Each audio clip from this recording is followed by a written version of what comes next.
Vérifie ici, on a besoin d'y changer style pour devenir un objet. Donc, style va recevoir un objet. Dans cet objet, on a background color red. C'est juste pour vous montrer comment ça marche et pour voir exactement où est notre children et notre page, comment elle s'affiche. Donc, on revient ici. Nous avons test, qui c'est cette partie ici du code. Et notre children, c'est notre page elle-même.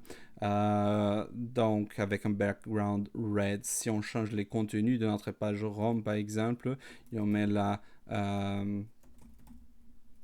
une string ici, test home, on va voir que test home est justement ici. Donc, avec ça, je vais juste vous montrer que children est en réalité toutes les pages qu'on va créer, on va utiliser, elles seront ici sur children. Bien, on va changer ça. On n'a pas besoin d'avoir une div avec un class style red. Je peux tout enlever. J'enlève ça aussi. Ici, je vais sur la documentation du Material UI.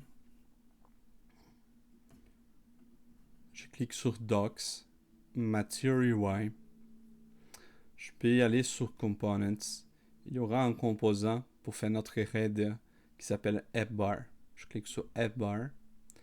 J'ai quelques exemples ici. Pour notre page, je vais utiliser celui-là en AppBar très simple.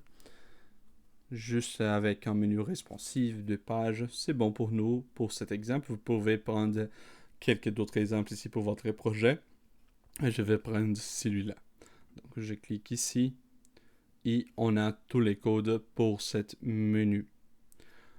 Je peux copier cette code, aller sur mon Visual Studio Code et maintenant, je vais créer un nouveau composant. Cet nouveau composant, il va s'appeler peut-être menu et après, je vais l'utiliser sur notre layout. Ici, sur Source, sur le folder Source, on a un seul folder dedans Source qui s'appelle App. On va créer un autre dans la même racine Source. Donc, je clique ici New Folder et on va dire qu'il s'appelle Components. C'est là qu'on va mettre tous les composants réutilisables. Donc, Components. Donc, vous voyez que maintenant Source a App et Components. Dedans Components, je vais créer un new folder qui va s'appeler Molecules. Et dedans Molecules, je vais créer un new folder qui va s'appeler peut-être Reader ou Menu ou quelque chose comme ça. Donc, pour ce projet, je peux appeler le menu de My Menu. Et dedans My Menu, je vais créer un fichier qui va s'appeler mymenu.tsx. TSX, ça veut dire qu'on utilise la TypeScript avec React. Hein? C'est un code qui mélange TypeScript avec HTML. C'est une façon de faire pour React. Donc, mymenu.tsx, c'est bon. Il est complètement vide. Je peux coller les informations que j'ai prises ici sur Material UI. Et maintenant, nous avons notre menu tel comme il est sur Material UI. Vous pouvez voir ici que menu icon et ADB icon, ils sont des imports d'un package qui s'appelle MUI Icons Material. Il est en rouge ici parce que nous n'avons pas importé encore Icons Material. Si on voit sur package.json, on a MUI Material, Emotion et Emotion React. Mais nous n'avons rien avec Icons Material comme package. Donc, on doit importer dans notre package les icons. Si on vient ici sur la documentation, on peut chercher s'il y a quelque part ici qui nous parle du Material UI icons ou quelque chose comme ça. Je ne vois pas ici dans cette partie. Je vais taper ici dans la barre de recherche icons. Oh, ok, on a dans notre section components, on a Material icons. Et là, nous avons une ligne de commande pour pouvoir installer les icônes du Material Icons. On a déjà installé MUI Material, Emotion et Emotion React. Tout ce que nous avons besoin maintenant, c'est MUI Icons Material. Je copie cette partie du code, npm install MUI /icons material. Je copie. Je vais ici sur mon terminal, j'arrête mon serveur et je fais un npm install MUI icons material. Je vais voir qu'il s'est rajouté une nouvelle ligne ici. Bon, on va voir. On fait un enter. Il est en train d'installer cette dépendance. Et voilà, nous avons une nouvelle dépendance qui s'appelle icons material. Et on peut enlever cette signe-là. Juste pour dire, on veut exactement cette version, pas de nouvelles versions. On veut qu'on installe toujours la même version. C'est bon. Si on revient maintenant à notre page, à notre composant MyMenu.tsx, on va voir que nous n'avons plus les signes d'alerte sur le composant de l'icône. On peut changer aussi les noms de notre composant et la façon qu'il exporte les composants. On voit ici qu'il est Function Responsive App Bar. Et ici en bas, il fait un Export Default Responsive App Bar. Juste pour standardiser les choses, on va enlever la ligne 166 ici. On enlève. Maintenant, notre composant n'est pas un composant partagé parce qu'on a enlevé l'export. Mais on peut mettre l'export au début ici. Export Default Function. Voilà. Maintenant, notre composant est de nouveau un composant partageable, réutilisable. Mais il s'appelle Responsive App Bar. Et on a dit que notre composant devrait s'appeler MyMenu. Donc, on va tout simplement changer ici pour MyMenu.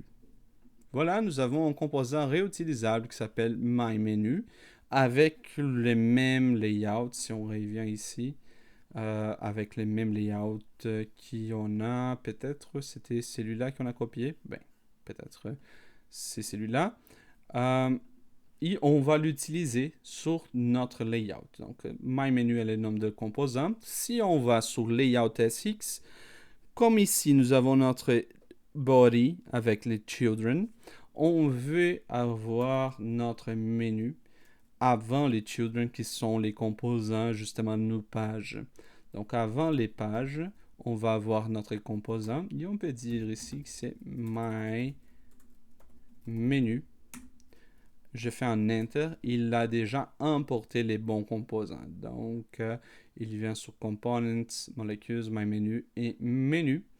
Donc, nous avons ici MyMenu, mon composant.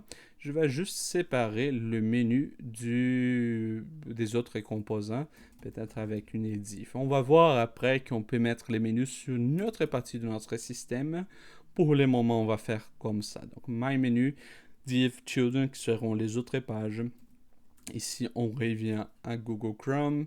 On va voir maintenant si on fait un refresh qu'il rien arrive parce que j'ai oublié d'y rouler les serveurs. Donc, je reviens à Visual Studio Code. Je fais tout simplement un npm run dev pour rouler les serveurs. Il va starter les serveurs à la porte 3000 dans les modes développement qui sont un peu plus lents que dans les modes de build ou les modes normaux.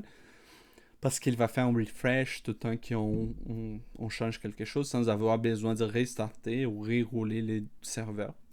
Donc, on revient ici. On fait juste un refresh dans la page. Et on va voir probablement une page avec une erreur. Pourquoi cette erreur? Create context only works in client components.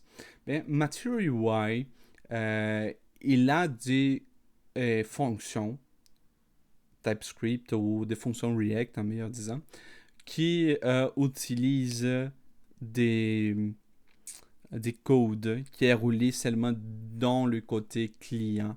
C'est le cas des use effect, use state et d'autres fonctionnalités de React. Ce qu'on doit faire, c'est changer MyMenu, cette composant qui utilise un composant Material UI, pour que cet composant-là il soit roulé aussi, lui aussi, sur les côtés du client et pas du côté serveur. Par standard, Next.js 13 va rouler tous les composants du côté serveur en utilisant Node. Mais, si on veut qu'un composant roule côté client, on doit utiliser une string au début de notre fichier en disant use client, tout comme je fais ici. Donc, use client, je sauvegarde. Et techniquement, si je reviens ici, je vais faire un refresh dans ma page, il doit me dire que c'est OK. Ouais, voilà. Donc, nous avons notre menu dans les headers de ma page avec des contenus ici. On voit qu'on a une marge entre notre menu et notre page. On peut régler ça si on revient ici sur Layout. Peut-être on a une classe, je ne sais pas qui fait cette marge. Peut-être pas, je ne sais pas encore. On peut enlever cette classe inter ici. Const inter aussi, ça vient par défaut avec Next.js. On supprime aussi ou enlève class name, inter class name. Voilà. Est-ce que c'est ça qui cause le petit problème? Non, c'est pas ça. On peut voir ici si on a un code sur OK Page Module. Non, mais c'est pas Page Module parce que c'est les contenus du Page Module de notre page Home et pas le layout qui est encapsulé. Si on va sur My Menu, il a des codes ici, mais leur code dit pas rien au sujet du merging entre le app bar et le reste du container. Donc peut-être c'est pas bien ça le problème. Qu'est-ce qui se passe ici? Je vais investiguer et je vous reviens sur peu.